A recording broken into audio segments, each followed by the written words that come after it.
To run this application, you must install .NET Core. Hello guys, it's Sarah from Create, Login, and Delete. Let's get started.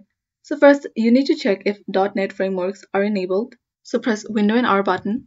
Go ahead and type appwiz.cpl and then click on OK. Click on Turn Windows feature on or off, and then make sure the .NET frameworks are ticked on, and then click on OK. So the next method is to install .NET Core from the prompt. So go ahead and click on Download .NET Core Runtime. So to do this, double-click on the app that is giving you the error, and then click on Yes when the dialog box appears. It will redirect you to the official website of Microsoft. So go to .NET Core and then click on Download .NET Core Runtime. So the next thing you can do is repair and restart corrupted apps.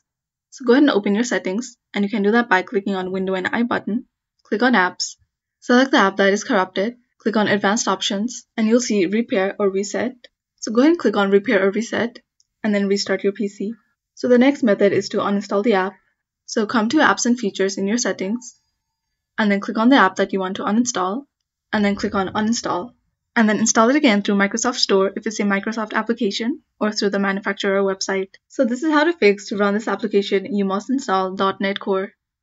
Thanks for watching till the end, and don't forget to like, share, and subscribe.